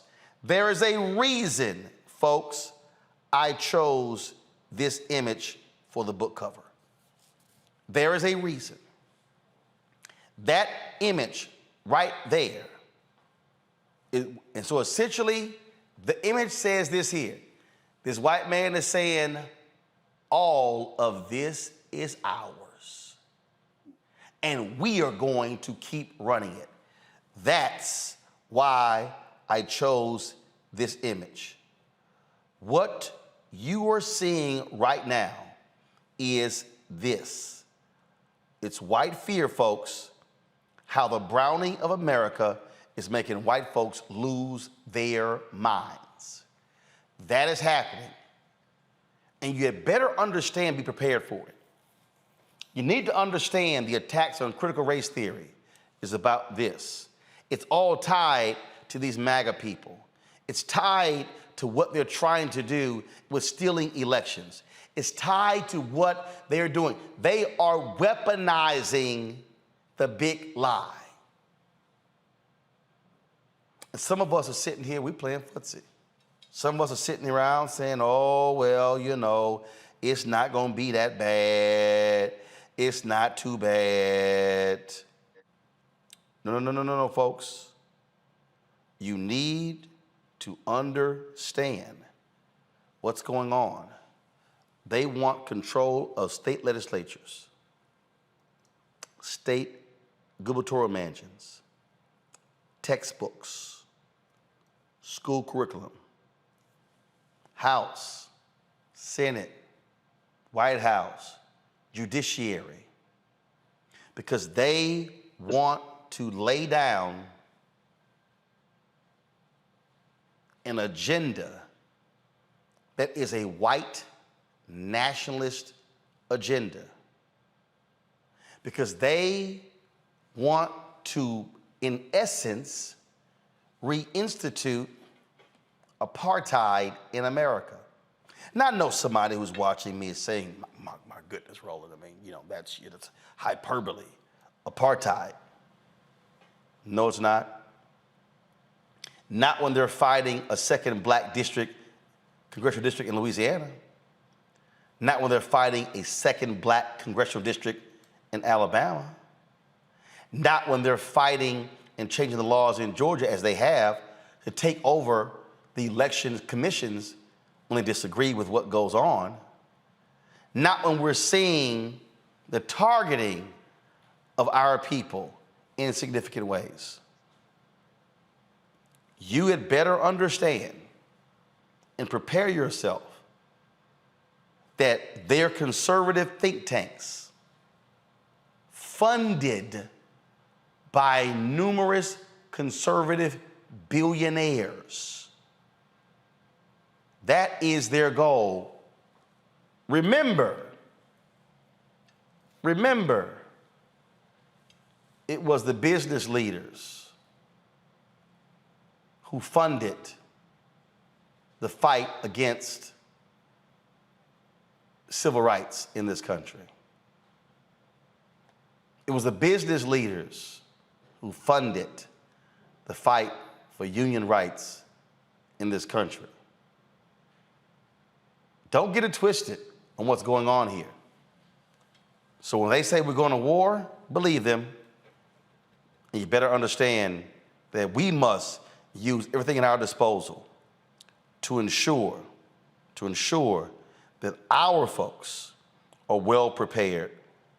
And I'm telling you right now, there's nothing that will greatly frustrate them more than us being at the ballot box, than us using our power from the city, county, state, and federal level. Because when we maximize our power, we win and frustrate the hell out of them. That is how we respond. Folks, if you want to get your pre-order your copy of White Fear, we dropped September 13th. You can do so right now. We're available on all the platforms, Amazon, Barnes & Noble, Walmart, all of those platforms where you can pre-order books. Be sure to get it now. Also, folks, going to a break, download the Black Star Network app on all platforms, Apple TV, Android TV, of course, Roku, Amazon Fire TV, Xbox One, Samsung Smart TV. And of course, if you want to support us in our Bring the Funk fan club, our goal is to hit $100,000 this month.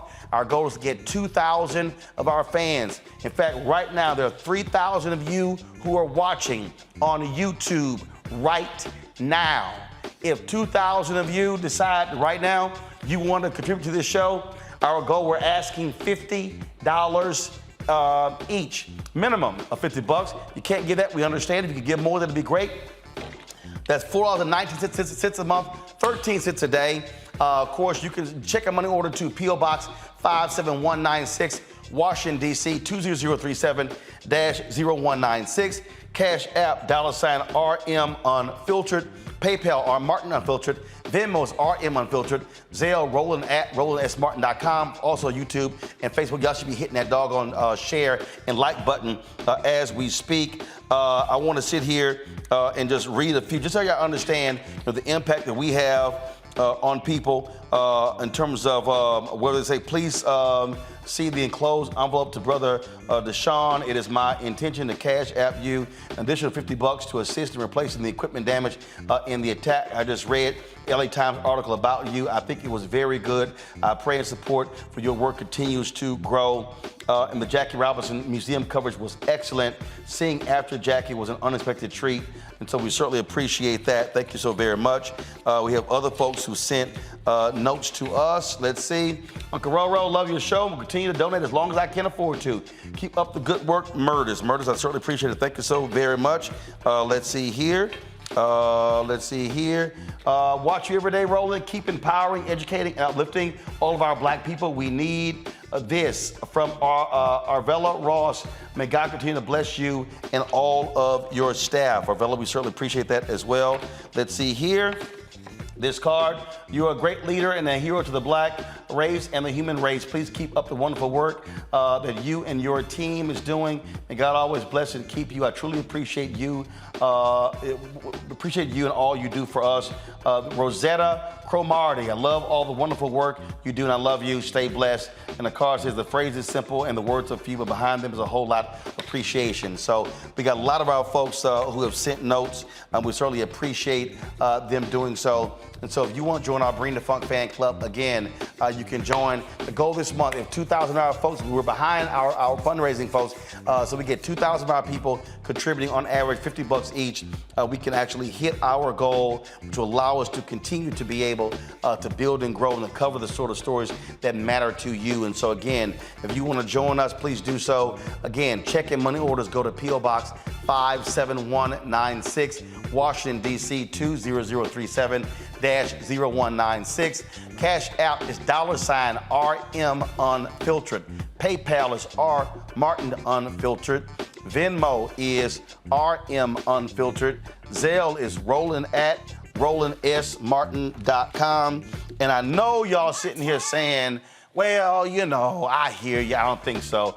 All right, so understand, when y'all seeing checks and money orders, they have to actually physically be deposited. And so these literally are the checks that have come in that I had to, in the last week, I had to actually sign everyone, deposit mobile, and then I got to do all of these checks right here. And so we do have a lot of our folks do not believe in Cash App. They see in checks and money orders, and we appreciate every single one of you. And so thanks a bunch. And so again, our Bring the Funk fan club, we want you, and again, it's very simple, y'all. This is what you're getting. You don't just get this show 2 hours a day. Faraji Muhammad's show is 2 hours a day. Then you get Deborah Owens' weekly show, Jackie Hood Martin's weekly show, Stephanie Humphrey's weekly show, Greg Carr's weekly show. You get our Rollin' with Rollin', our one-on-one interview show every 2 weeks. All of that, folks, and we're not charging a subscription fee. That was by design, because a lot of our people can't afford the subscriptions, and that's why we do this. And so we ask you to please support us with a donation to keep doing what we are doing, so we don't have to go to a subscription format. And because we do that, that means everybody can have access to the content that we do right here on the show every single day. All right, going to a break. We'll be right back on Roland Martin Unfiltered. See you in about 2 minutes.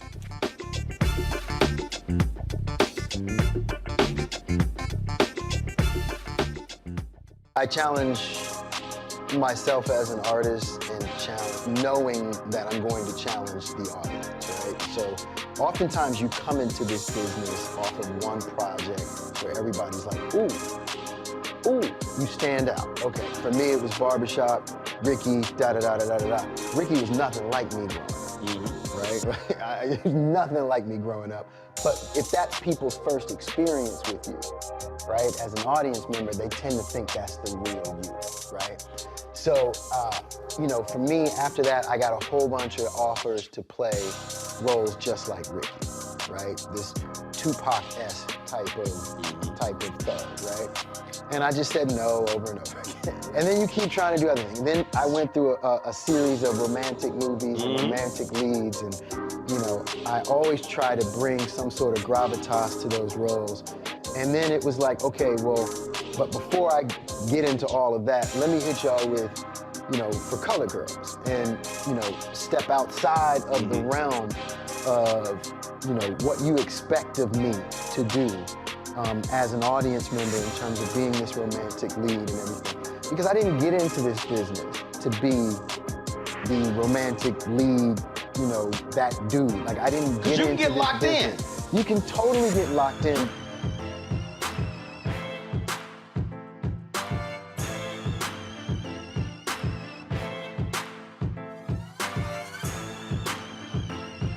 When we invest in ourselves, we all shine. Together, we are Black beyond measure. Next on the Black Table with me, Greg Carr. Succession. We're hearing that word pop up a lot these days as our country continues to fracture and divide.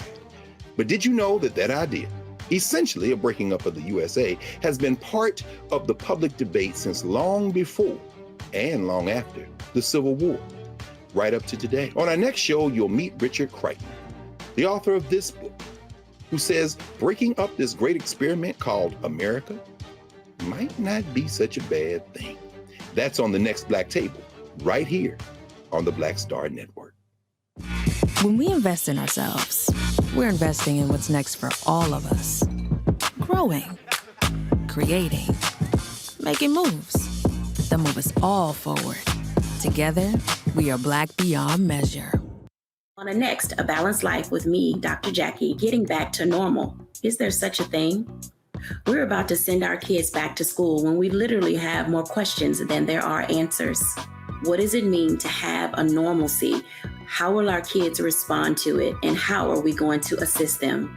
What can you do to help your kids feel some sense of emotional stability as they go back into the classroom? Here on A Balanced Life on the Black Star Network.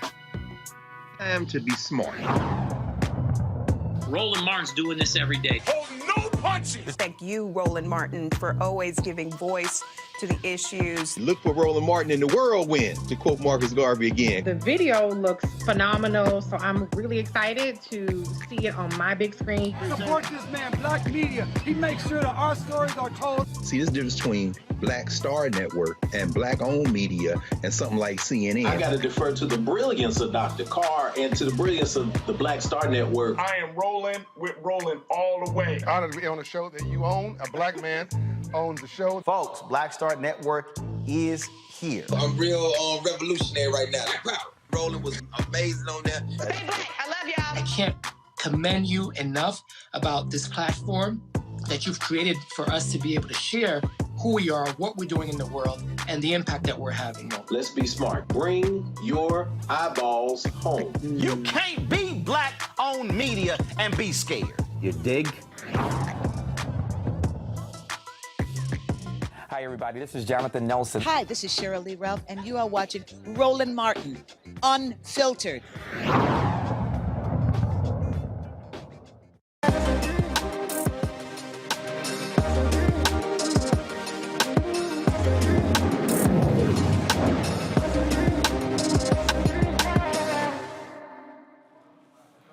All right, her time in the Peace Corps led to a thriving business in West Africa.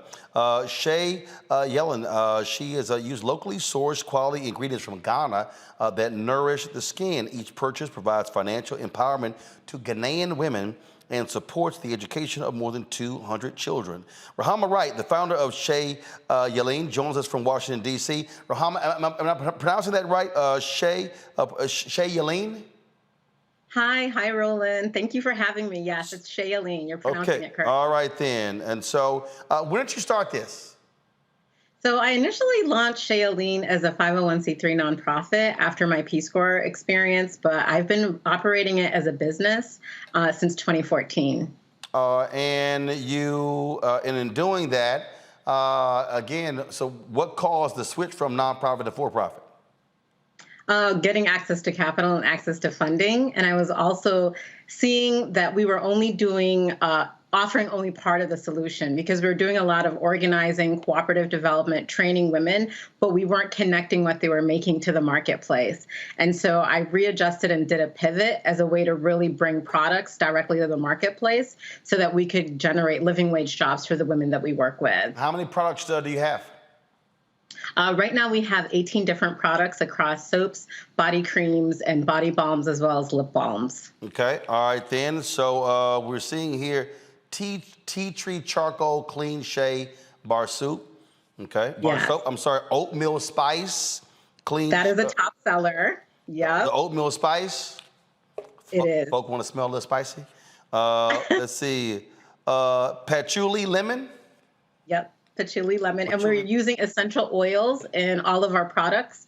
And one of the things that we really focus on is how to ethically source plant-based African ingredients and bringing those products to market so that people can do things like send their children to school, have access to health services, and have access to the ability to live at a higher standard. So that's on our supply side. And then for our customers, we're making sure you're getting the highest quality shea butter and the highest quality ingredients to use for your skin and hair care. And the products are actually being made where? We're making the raw material, which is the shea butter, in 14 different communities in northern Ghana. And then we're doing the finishing in the U.S. And we're actually in the midst of developing a beauty manufacturing makerspace in Washington, D.C. Wow. Wow. Yeah. So that means folk who look like us are involved in all facets of the business. Yeah, and I think it's so important because, as you know, and as you talk about all the time, and I'm really excited to be on this program because you really shine a light on the fact that we need to really take back power when it comes to Black economics, but also when it comes to Black products and Black businesses. And one of the things I've realized, I've been doing this full time since 2014, is that we need more ownership over manufacturing. There's so many things that happen in global supply chains that disadvantage Black and brown people. And so what I'm building is not only for my brand, so the ethical sourcing, creating these products, but also looking at how we can develop control over manufacturing for retail-ready products. And this beauty maker space that we're developing is not only for Shailene, but it's also going to be for other early-stage Black-owned, women-owned businesses who want to get into this industry. And by the way, the natural organic personal care industry is expected to grow to over $25 billion in the next couple of years. And McKinsey did a report in June of 2022, looking at the state of Black beauty in America. And in 2020, roughly $60 billion was the value of the U.S. beauty market. Black-owned businesses supplied less than 2.5% of that. Yet Black customers, we consumed almost 12% of that.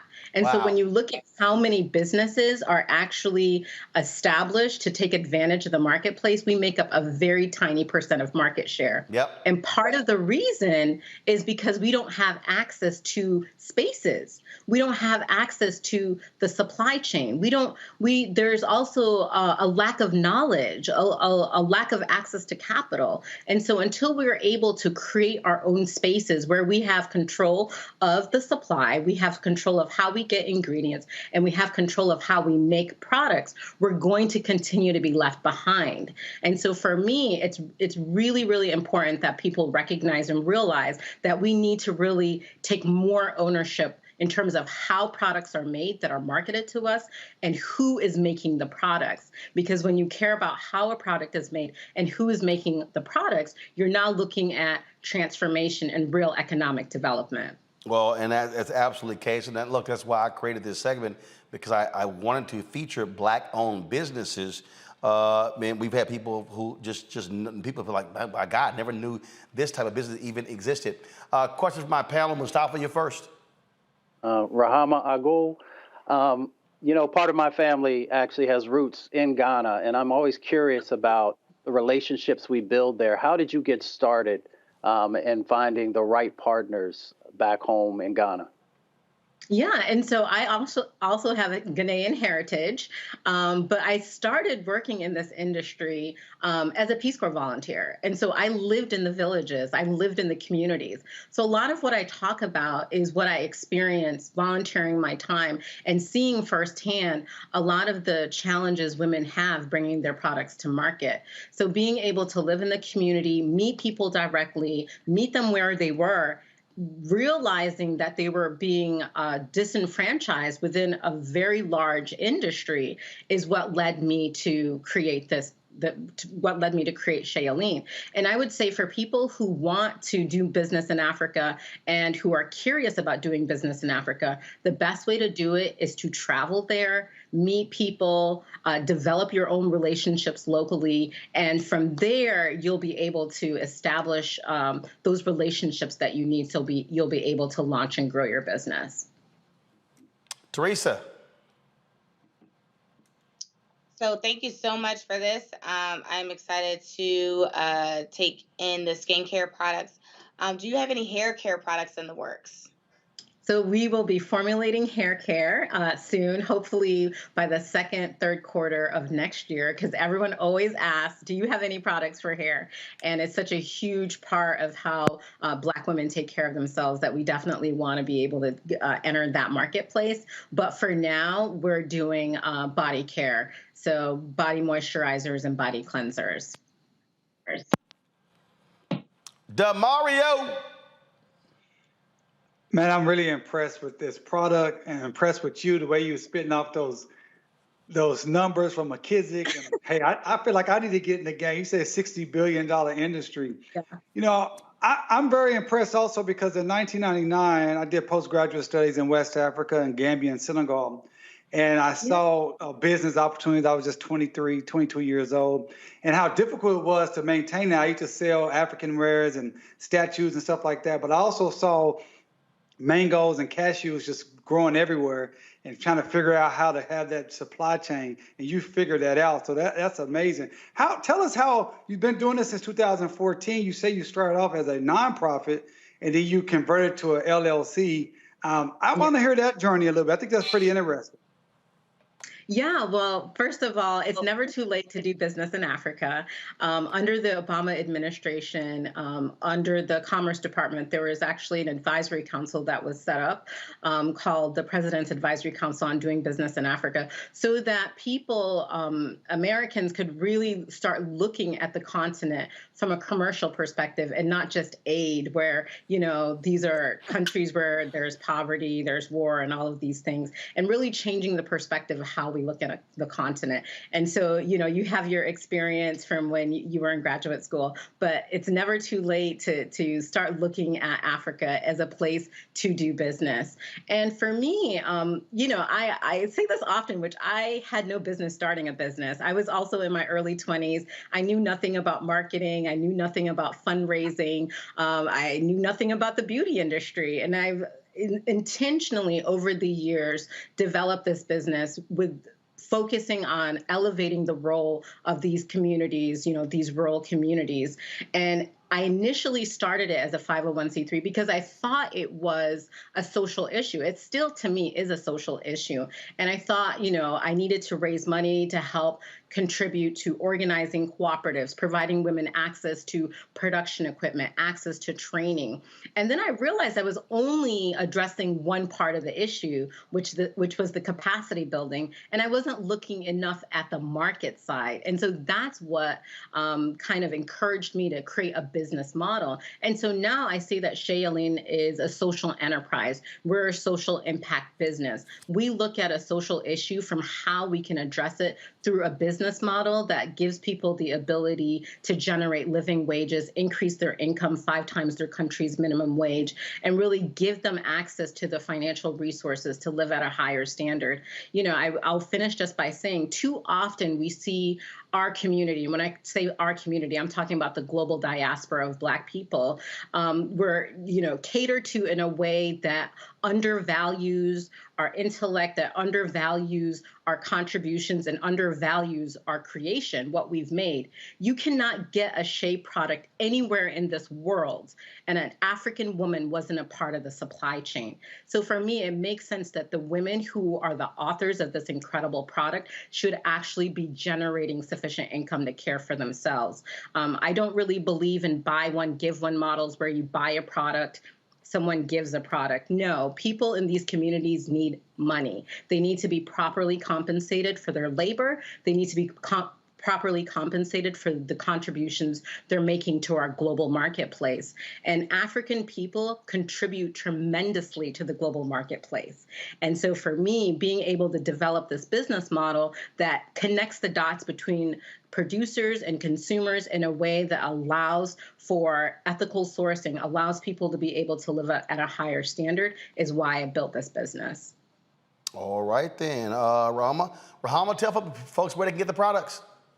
You can get it online, Shailene.com. You can also get it at Macy's, Macy's.com. We're in select Whole Foods markets, and you can also get it on Amazon. All right. Well, surely appreciate you joining us. Thanks a lot. Thank you so much. All right. Let me thank Demario, Teresa, and Mustafa for joining us on the show. Surely appreciate 3 of you being here. Thank you so very much. Folks, we're not done. When I come back, Black and Missing, got some news headlines, and we have lost several African-American giants. And we'll have those memoriams next right here on Roland Martin Unfiltered on the Black Star Network.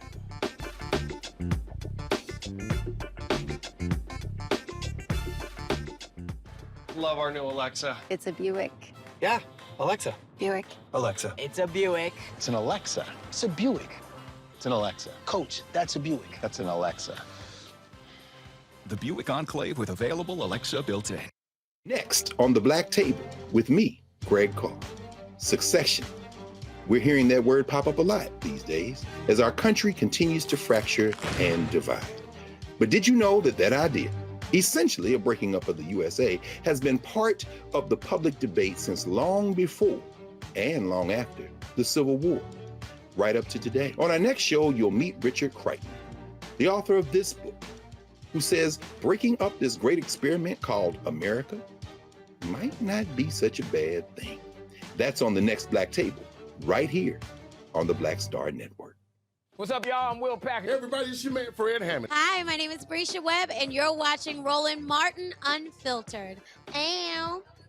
Well, I like a nice filter usually, but we can be unfiltered.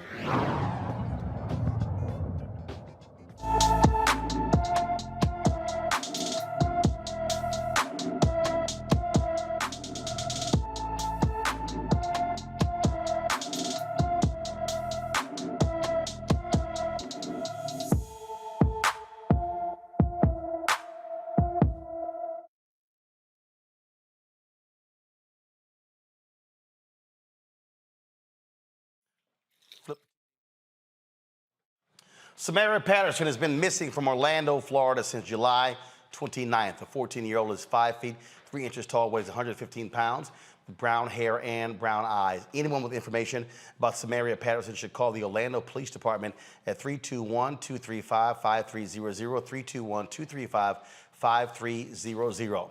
In California, an ICU nurse faces 6 counts of murder and 5 counts of gross vehicular manslaughter after a fiery crash that left 6 dead. Folks, get this. This is her 14th accident. Nicole Linton, a 37-year-old traveling nurse from Houston, was driving nearly 100 miles per hour in a 35-mile-an-hour zone when she plummeted into an intersection. Look, this video, y'all, is just shocking. She's about to blow through. Watch this. Unbelievable. Causing explosive fire. This took place on Thursday. 8 cars were involved. Asheray Ryan, her 11-month-old child, Alonzo Quintero, her boyfriend, Reno Lester, and their unborn child were among those killed. The 2 other victims have not been identified. Officials say there wasn't initial evidence of drugs and alcohol in the crash, but they have not ruled it out. Linton sustained some injuries in the crash. Her lawyers say she has had profound mental health issues over the years. She is being held on $9 million bond. In North Carolina, a sheriff's deputy must pay $50,000 to a black man for violating his constitutional rights. Buncombe County Deputy Jeff May strip searched Marcus Hyatt at a highway gas station in Asheville in January 2018. The judge said race motivated the deputy to claim he smelled crack cocaine on Hyatt falsely. A field drug test found a tiny bit of substance was positive for cocaine. U.S. District Court Judge Martin Reidinger based his decision on May's unlawful search and seizure, the humiliation and degradation that plaintiff Hyatt suffered as a result of the unreasonable strip search, and the fear and anxiety caused by defendant May's actions in displaying a weapon and in fabricating evidence in order to obtain the search warrant. In March of 2021, a jury found May went against his duty as a deputy by obtaining a search warrant based on information he knew to be false and displaying a weapon. Folks, some sad news. 23-time Grand Slam champion, business mogul, and fashion entrepreneur Serena Williams says she is retiring after this year's U.S. Open. Williams says she wants to focus on expanding her family and her venture capital firm, Serena Capital. Williams says it is not a retirement, but an evolution. Again, the U.S. Open will be taking place, and she says, that's it for me. Folks, we have lost some huge giants over the past several days, and we wanted to share them. The latest happened today when we found out the family released information that legendary Motown songwriter, singer Lamont Dozier passed away. Dozier is responsible for hits like, first of all, Dozier Holland. That is the great Motown writing team. Responsible for hits like The Supremes' Baby Love, You Keep Me Hanging On. He was a member, again, of that great songwriting trio. They wrote so many amazing hits. The group was inducted into the Songwriters Hall of Fame and the Rock and Roll Hall of Fame. Lamont Dozier, dead at the age of 81. Roger Mosley, best known for his role as helicopter pilot Theodore T.C. Calvin on the show Magnum P.I., passed away on Sunday. Mosley starred in Lead Belly and blaxploitation films. His daughter, Chaya Mosley, posted this endearing tribute on Facebook. Roger E. Mosley, my father, your friend, your coach Mosley, your TC from Magnum P.I., passed away at 1:17 a.m. He was surrounded by family as he transcended peacefully. We could never mourn such an amazing man. He would hate any crime done in his name. It is his time to celebrate the legacy he left for us all. I love you, Daddy. You love me too. My heart is heavy, but I am strong. I will care for Mommy, your love of almost 60 years. You raised me well, and she is in good hands. Rest easy. Mosley, folks, was involved in a car crash last week. He passed away at the age of 83. Sam Gooden of The Impressions has also become an ancestor. Gooden was a founding member of the Chicago Soul Group. In 1991, The Impressions were inducted into the Rock and Roll Hall of Fame. Gooden's daughter, Gina Griffin, said he passed away on Thursday, a month shy of his 88th birthday. Of course, folks, in his hometown of Chattanooga, Tennessee, that's where he passed away, surrounded by his family. Sam Gooden was 87 years old. And award-winning journalist and author Chet Fuller, he passed away on last week on Tuesday. Fuller was best known for covering the Atlanta child murders and former Atlanta mayors Maynard Jackson and Andrew Young. He spent more than 2 decades writing for the Atlanta Journal-Constitution. Chet Fuller, folks, was 72 years old. Folks, that is it for us on today's show. We certainly appreciate all of you for watching. Don't forget to support us in what we do. First, download the Black Star Network app. All platforms. You can watch all of our shows. Of course, all of them are there, archived as well. Apple phone, Android phone, Apple TV, Android TV, the Roku, Amazon Fire TV, Xbox One, Samsung Smart TV. We also want you to join our Bring the Funk fan club. Your dollars make it possible for us to expand this show, expand the shows that we have, to be able to cover the kind of news that matters to you. And so, again, our goal, we need 2,000 of our fans contributing this month. We were actually behind in our fundraising goal, folks. So look, we're trying to build more of our advertising base, but the reality is corporations do not support Black-owned media like they should. Black-owned media gets 0.5 to 1% of the $322 billion spent annually in advertising. And so your donations matter. Send a check or money order to P.O. Box 57196, Washington, D.C. 20037-0196. Our cash app is $RM Unfiltered. PayPal, if you want to pay via PayPal, that is our Martin Unfiltered. Venmo is RM Unfiltered. Zelle is Roland@RolandSMartin.com. If you would like to use a credit card, you can do so. Get that credit card, and of course, go to RolandMartinUnfiltered.com, and you can use Square. Lisa Fortes and me, Maya Farley, thank you so very much. We also have some folks who paid via Zelle. Let me give a shout out here. Herbert Chambers, thanks a lot, Herbert. Malcolm Wiseman, we certainly appreciate it. Debbie Stewart, thanks a bunch. Gwen Dansby, Devon Slaughter, Shalinda Lewis, Shirley Fortson, Audra Smith, Veronica Carter, all thank you so very much. Phyllis Bell, Adrian Gentry, Cynthia Wilder, Keith Weiss, Fabian Cuero, Annie Livingston. Let's see here. Any other names here, folks? Before we get out of here, Renato Johnson, thank you so very much. I appreciate it. And let's see, I think it's Wanda Johnson. I see your donation as well. Certainly appreciate it. And do we have any more? I'm looking who's giving during the show. I want to shout y'all out for supporting us. I don't see, here we go. Sharice Blackman. Sharice, thanks a bunch. Tony Miller. Tony, thank you very much for your donation. Tanya O'Kane, thanks a bunch as well, Tanya. And let's see here. I think we're almost done. I'm looking, I just want to make sure, I'm going to give as many shout outs as possible because, again, I'm appreciative of all of you supporting the work that we do here at Roland Martin Unfiltered and the Black Star Network. Okay, that is it. So again, folks, if you want to give a shout out, all you got to do is give. We'll do that. And then all of y'all who sent checks, yeah, I got all these I got to deposit, so I'll be here a while. That's it. I'll see y'all tomorrow right here on Roland Martin Unfiltered on the Black Star Network. Holla!